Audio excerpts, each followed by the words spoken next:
देखो यहाँ पर सेक्शन बी 2 नंबर में कौन कौन से आईएमपी क्वेश्चन पूछे जा सकते हैं, तो उनका आज हम क्या करेंगे, रिवीजन।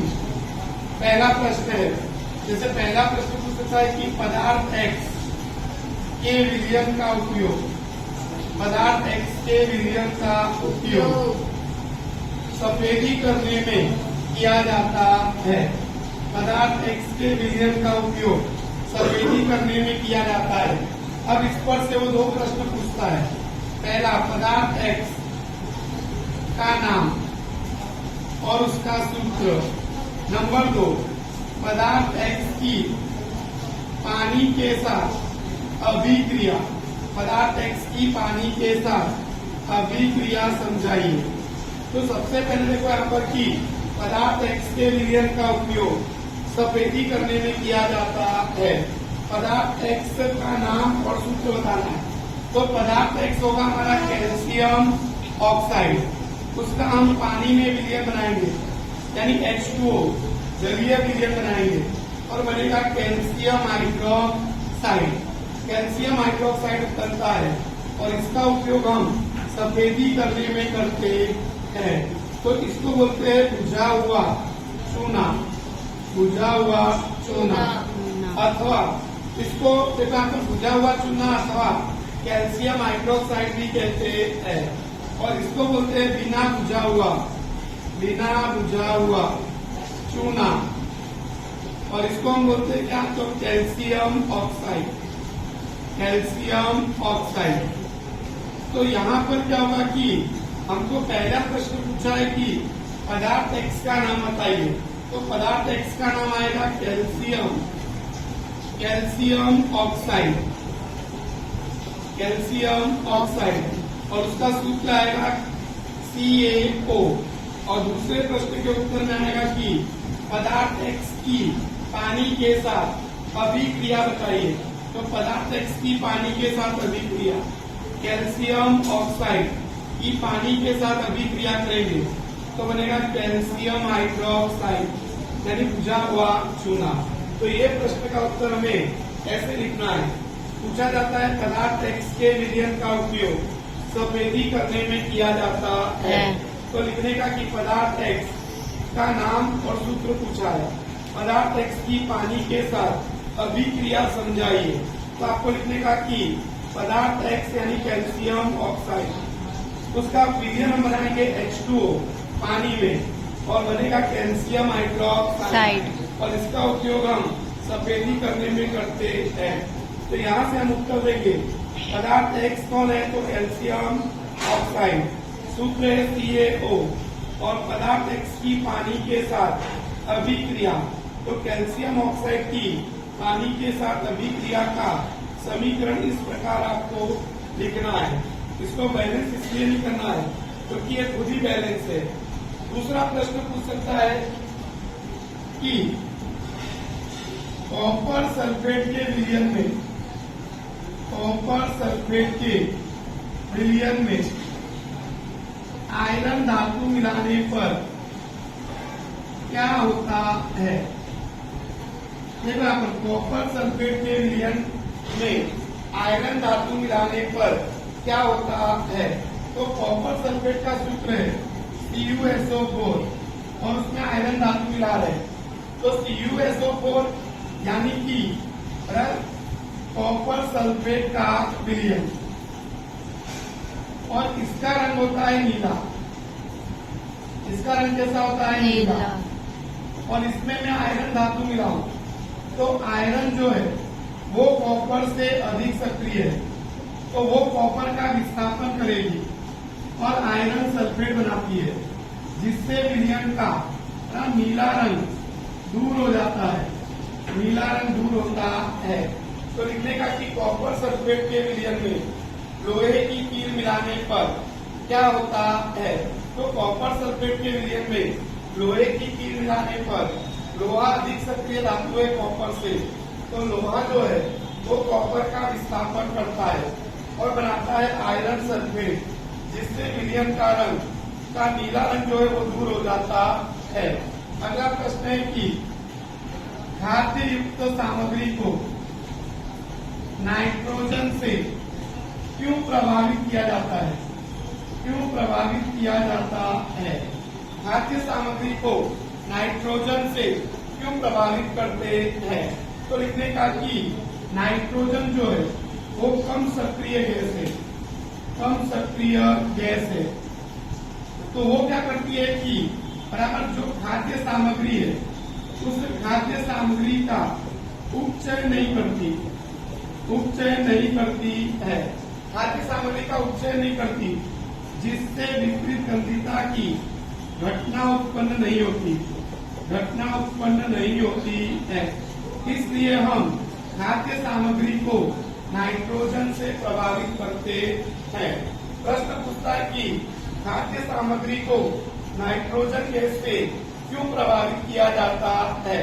तो लिखने का कि बराबर नाइट्रोजन कम सक्रिय गैस है, तो वो खाद्य सामग्री का उपचय नहीं करती है, जिसके कारण विपरीत गंधिता की घटना उत्पन्न नहीं होती है। यानी खाद्य सामग्री का स्वाद और गंध बदलती नहीं है, इसलिए हम उसको नाइट्रोजन से प्रभावित करते हैं। चौथा प्रश्न है कि किसी तत्व कोई तत्व X है जिसको हवा में गर्म करने पर काले रंग का यौगिक बनता है, काले रंग का यौगिक बनता है। तत्व X है, तत्व X कौन है? कॉपर। उसको हवा में रहे ऑक्सीजन की उपस्थिति में गर्म करते तो बनता है कॉपर ऑक्साइड, और कॉपर ऑक्साइड काले रंग का यौगिक है, और तत्व X होगा कॉपर, तत्व X होगा कॉपर। तो यहाँ पर हम लिखेंगे कि बराबर कॉपर जो है, कॉपर बराबर वो तत्व X, तो उसको हम हवा में गर्म करेंगे तो काले रंग का यौगिक बनता है। तो वो काले रंग का यौगिक किसका बनेगा? कॉपर ऑक्साइड का, और तत्व X होगा कॉपर। बैलेंस करने के लिए यहाँ पर 2 और यहाँ पर 2 लगाते हैं। पांचवा प्रश्न है कि मैग्नीशियम की पट्टी को या मैग्नीशियम रिबन को वायु में जलाने से पहले साफ क्यों किया जाता है? साफ क्यों किया जाता है? तो मैग्नीशियम रिबन को वायु में जलाने से पहले साफ इसलिए किया जाता है क्योंकि मैग्नीशियम अधिक सक्रिय धातु है, मैग्नीशियम अधिक सक्रिय धातु है। तो हवा में रही ऑक्सीजन से प्रक्रिया करके मैग्नीशियम ऑक्साइड की निष्क्रिय परत बनाती है, निष्क्रिय परत बनाती है। इसके कारण ये मैग्नीशियम की पट्टी पर पहले से ही मैग्नीशियम ऑक्साइड की निष्क्रिय परत जमा हो जाती है। तो हमको जलाने के पहले इस मैग्नीशियम ऑक्साइड की निष्क्रिय परत को साफ करना पड़ता है, रैक मार्क से रगड़कर साफ करना पड़ता है। जिससे क्या होता है कि जब हम मैग्नीशियम की पट्टी को जलाएंगे तो ऑक्सीजन के साथ प्रक्रिया करके मैग्नीशियम ऑक्साइड बनाती है। तो इसलिए हम मैग्नीशियम रिबन को वायु में जलाने से पहले साफ करते हैं। यहाँ पर बैलेंस करने के लिए 2 लगाना है और यहाँ पर 2, तो ये बैलेंस हो जाता है। तो पहले चैप्टर में ये कुछ 2 नंबर में पूछे जा सके ऐसे प्रश्न हैं, पर जो 1, 2, 3, 4 और 5, उसी प्रकार से दूसरे चैप्टर में कौन कौन से प्रश्न पूछ सकता है। तो यहाँ पर देखो चैप्टर नंबर 1 में ये 5 प्रश्न आपको जरूर कर लेने हैं, और चैप्टर नंबर 2 में पहला प्रश्न यानी हमारा प्रश्न है 6 बराबर उदासीनीकरण की अभिक्रिया किसे कहते हैं? 2 उदाहरण देकर समझाइए, 2 उदाहरण देकर समझाइए। तो उदासीनीकरण की अभिक्रिया किसको कहते हैं? अम्ल की प्रक्रिया क्षारक के साथ करने पर लवण बनता है और पानी बनता है। इस अभिक्रिया को उदासीनीकरण की अभिक्रिया कहते हैं। अम्ल के रूप में हमने लिया HCl, क्षारक के रूप में NaOH, यहाँ पर Na जुड़ेगा Cl से NaCl और H2O बनेगा। ये पहला उदाहरण।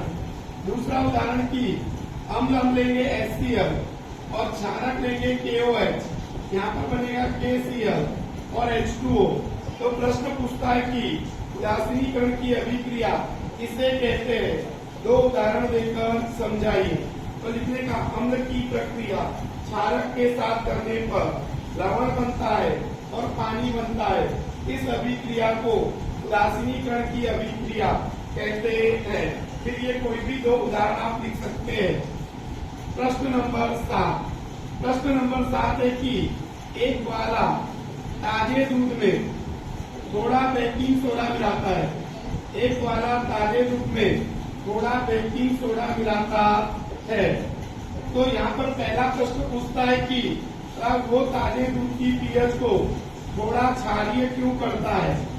दूसरा प्रश्न पूछता है कि ऐसे दूध को दही बनने में समय क्यों लगता है। ऐसे दूध को दही बनने में समय क्यों लगता है। तो ऐसे दो प्रश्न पूछता है। एक वाला ताजे दूध में थोड़ा बेकिंग सोडा क्यों मिलाता है, इस पर से दो प्रश्न पूछता है। कई बार ऐसा पूछेगा कि वो ताजे दूध की पीएच को 6 से 8 क्यों कर देता है। 8 क्यों कर देता है यानी क्षारीय क्यों कर देता है। तब आपको लिखने का कि पहले प्रश्न का उत्तर कि ऐसे दूध को बिगड़ने में समय अधिक लगता है। समय अधिक लगता है। ऐसे दूध को बिगड़ने में समय अधिक लगता है, इसलिए वो ताजे दूध की पीएच को थोड़ा क्षारीय बना देता है। प्रश्न नंबर 2 का उत्तर ऐसे दूध को दही बनने में समय क्यों लगता है। कारण कि ऐसे दूध को पहले क्षारीय से उदासीन होना पड़ता है और बाद में वो अम्लीय बनता है, इसलिए समय अधिक लगता है। समय अधिक लगता है, इसलिए समय अधिक लगता है। हमारे प्रश्न के उत्तर थे कि एक ग्वाला ताजे दूध में थोड़ा बेकिंग सोडा क्यों मिलाता है। उस पर से दो प्रश्न पूछे थे कि वो ताजे दूध की पीएच को थोड़ा क्षारीय क्यों करता है और ऐसे दूध को दही बनने में समय क्यों ज्यादा लगता है। तो आपको लिखने का कि ऐसे दूध को बिगड़ने में समय अधिक लगता है, इसलिए वो ताजे दूध को थोड़ा क्षारीय बना देता है। और ऐसे दूध को दही बनने में समय क्यों लगता है, क्योंकि ऐसे दूध को पहले क्षारीय से उदासीन होना पड़ता है, बाद में वो अम्लीय बनता है, इसलिए समय अधिक लगता है। प्रश्न नंबर 8। प्रश्न नंबर 8 में ऐसा एक प्रश्न पूछता है कि ऐसा प्रश्न पूछेगा कि प्रबल अम्ल किसे कहते हैं और दुर्बल क्षारक किसे कहते हैं। तो प्रबल अम्ल किसे कहते हैं और दुर्बल क्षारक किसे कहते हैं। तो याद रखिएगा कि जिस अम्ल को पानी में मिलाने पर अधिक संख्या में H+ आयन उत्पन्न होता है, उसे हम प्रबल अम्ल कहते हैं। उदाहरण के लिए हाइड्रोक्लोरिक अम्ल बराबर दूसरा लिखने का सल्फ्यूरिक अम्ल, नाइट्रिक अम्ल, ये सब प्रबल अम्ल है। जिस अम्ल को पानी में मिलाने पर अधिक संख्या में H+ आयन उत्पन्न होता है उसको बोलते हैं प्रबल अम्ल। जिस अम्ल को पानी में मिलाने पर कम संख्या में H+ आयन उत्पन्न होता है उसको हम बोलते हैं दुर्बल अम्ल। दुर्बल अम्ल कहते हैं। अब दुर्बल अम्ल कौन कौन से, तो एसिटिक अम्ल, दूसरा आता है साइट्रिक अम्ल, तीसरा आता है कि ऑक्जेलिक अम्ल। तो ये कैसे है कि दुर्बल अम्ल है। अब आता है कि दुर्बल क्षारक। तो दुर्बल क्षारक किसको कहते हैं, जिस क्षारक को पानी में मिलाने पर कम संख्या में OH- आयन उत्पन्न होता है उसे हम बोलते हैं दुर्बल क्षारक। क्या बोलते हैं उसको, दुर्बल क्षारक। उदाहरण आएगा यहाँ पर कैल्शियम हाइड्रोक्साइड बराबर मैग्नीशियम हाइड्रोक्साइड। जिस क्षारक को पानी में मिलाने पर कम संख्या में OH माइनस आयन उत्पन्न होता है उसको हम बोलते हैं दुर्बल क्षारक। तो यहाँ पर हमको लिखने का कि कैल्शियम हाइड्रोक्साइड और मैग्नीशियम हाइड्रोक्साइड उसी प्रकार से जिस क्षारक को पानी में मिलाने पर अधिक संख्या में क्या होता है कि अधिक संख्या में OH माइनस आयन उत्पन्न होता है उसको बोलते हैं प्रबल क्षारक। प्रबल क्षारक कहते हैं और प्रबल क्षारक का उदाहरण आएगा NaOH और KOH, सोडियम हाइड्रोक्साइड और पोटेशियम हाइड्रोक्साइड। तो यहाँ पर प्रबल अम्ल और दुर्बल अम्ल में से एक प्रश्न पूछ सकता है। नौवां प्रश्न ऐसा पूछता है कि वैज्ञानिक कारण दीजिए कि हमेशा पानी में अम्ल को मिलाया जाता है, बराबर, हमेशा पानी में अम्ल को मिलाया जाता है, अम्ल में पानी को कभी नहीं मिलाना चाहिए। तो आपको लिखने का कि पानी में अम्ल मिलाने की प्रक्रिया या अभिक्रिया ऊष्माक्षेपी अभिक्रिया है। तो जब हम अम्ल में पानी मिलाते हैं तो ऊष्मा अधिक उत्पन्न होती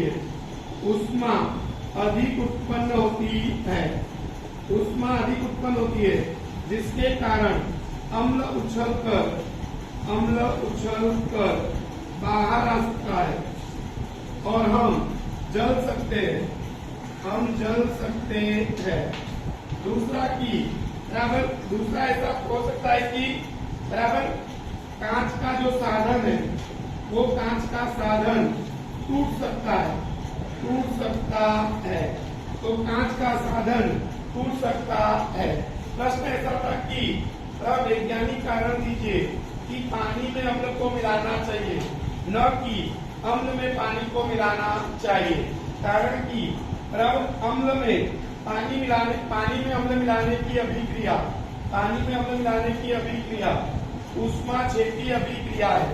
पर अगर हम अम्ल में पानी में मिलाते हैं तो अम्ल में पानी मिलाने पर ऊष्मा अधिक उत्पन्न होती है और इसलिए अम्ल उछलकर बाहर आ सकता है और हम जल सकते हैं अथवा कांच का साधन जो है वो टूट सकता है। इसलिए कभी भी अम्ल में पानी को नहीं मिलाना चाहिए, हमेशा पानी में अम्ल को मिलाया जाता है।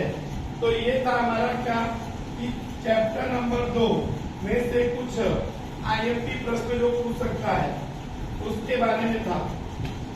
अगला हमारा चैप्टर नंबर 3 है। चैप्टर नंबर 3, तो चैप्टर नंबर 3 के अंदर प्रश्न नंबर 10 है कि धातु के 4 भौतिक गुणधर्म लिखो। तो देखो धातु के 4 भौतिक गुणधर्म लिखने हैं। तो धातु ठोस होती है, धातु कठोर होती है, धातु चमकीली होती है, धातु को खींचकर तार बनाया जा सकता है, पतला तार बनाया जा सकता है और धातु को पीटकर पतली चादर बना सकते हैं। धातु ऊष्मा और विद्युत की सुचालक होती है। धातु ऊष्मा और विद्युत की सुचालक होती है। तो ऐसे कोई भी 4 हम उसके भौतिक गुणधर्म लिख सकते हैं कि धातु के 4 भौतिक गुणधर्म लिखो। तो धातु ठोस होती है, धातु कठोर होती है, धातु चमकीली होती है, धातु को खींचकर पतला तार बना सकते हैं, धातु को पीटकर पतली चादर बना सकते हैं, धातु ऊष्मा विद्युत की सुचालक होती है, धातु का गलनांक और पतनांक उच्च होता है। तो धातु का गलनांक और पतनांक उच्च होता है। अब अगला प्रश्न पूछता है कि ऐसी धातु के नाम बताइए। ऐसी धातु के 2 नाम बताइए। ऐसी धातु के नाम बताइए जिनको चाकू से काटा जा सके। बराबर। नंबर 2, ऐसी धातु के नाम बताइए जिनको चाकू से काटा जा सके या जो कमरे के तापमान पर द्रव स्वरूप में होती है। तीसरा, ऊष्मा की अच्छी चालक होती है। चौथा, ऊष्मा की कुचालक होती है। तो यहाँ पर देखो कि ऐसी धातु के नाम बताओ जिनको हम चाकू से काट सकते हैं। तो चाकू से काट सकते हैं लिथियम, सोडियम और पोटेशियम। ये क्षारीय धातु है। बराबर। जो इतनी मुलायम होती है कि इनको हम चाकू से काट सकते हैं। दूसरा, कमरे के तापमान पर द्रव्य स्वरूप में होती है। तो मरकरी यानी पारा, ये द्रव स्वरूप में होती है। ऊष्मा की अच्छी चालक होती है। तो कॉपर और सिल्वर यानी चांदी, एजी बोलते हैं। ऊष्मा की कुचालक होती है। तो पीबी यानी लेड और एचटी यानी मरकरी, ये ऊष्मा की कुचालक होती है। अगला प्रश्न पूछ सकता है कि थर्मिक प्रक्रिया किसे कहते हैं और उसके उपयोग लिखिए। तो देखो यहाँ पर ये आयरन ऑक्साइड है और उसमें एल्यूमिनियम धातु मिलाते हैं। एल्यूमिनियम धातु आयरन से अधिक सक्रिय है। तो आयरन का विस्थापन करता है एल्यूमिनियम और एल्यूमिनियम ऑक्साइड बनाता है। तो ये विस्थापन अभिक्रिया है और विस्थापन अभिक्रिया ऊष्माक्षेपी अभिक्रिया है। तो इस प्रक्रिया में अधिक ऊष्मा उत्पन्न होती है, जिसके कारण जो धातु मिलती है वो पिघलित अवस्था में प्राप्त होती है।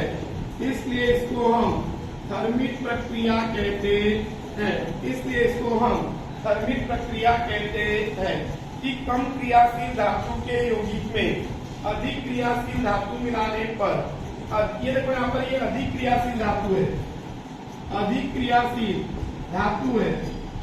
और ये कम क्रियाशील धातु। तो कम क्रियाशील धातु के यौगिक में अधिक क्रियाशील धातु मिलाने पर अधिक क्रियाशील धातु जो है वो इस कम क्रियाशील धातु का क्या करती है